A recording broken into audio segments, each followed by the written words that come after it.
గ్రామాల్లో పారిశుద్ధ్యం పరిశుభ్రతే లక్ష్యంగా కూటమి ప్రభుత్వం స్వచ్ఛ భారత్ శానిటేషన్ పథకం చేపట్టిందన్నారు ఎమ్మెల్యే అమిలినేని సురేంద్రబాబు.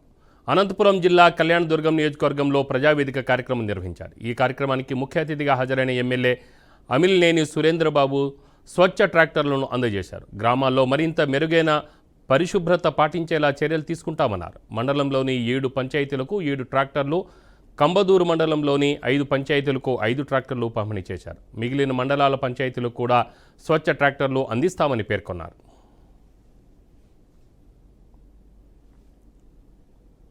కళ్యాణదుర్గం తాలూకాకి మొత్తం 25 ట్రాక్టర్లు ఇవ్వడం జరిగింది.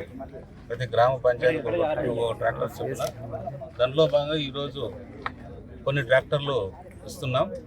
తర్వాత కూడా ఇంకొక కంపెనీ ఇంకా రాలేదు, అవి కూడా త్వరలో వస్తాయని తెలియజేశారు. అవి వచ్చిన తర్వాత కూడా మిగిలిన గ్రామాలకు కూడా పంపిస్తాం. ఇవన్నీ కూడా ఏదైతే చెప్పామో ఆ కంపెనీకి సంబంధించి సర్వీసింగ్లో కూడా మీరు జాగ్రత్తలు తీసుకోవాలి. మీకు వారంటీ ఉంటుంది ఇన్ని సంవత్సరాలని. ఆ సంవత్సరాల్లో మీరు వారంటీలు చేయాల్సిన బాధ్యత ఎందుకు అంటే ఏదైతే గ్రామ సచివాలయాలు ఉంటాయో వాళ్ళకు కూడా అందుబాటులో మెకానిజం ఉండదు. కాబట్టి అది ఏది ఏమైనా కూడా మీరే గ్రామాలకు వెళ్ళో లేదా మీరే తెప్పించుకొని సర్వీస్ చేసి పంపించాల్సిన బాధ్యత మీ సర్వీస్ సంబంధించి కంపెనీ వాళ్ళపై ఉంటుందని తెలియదు.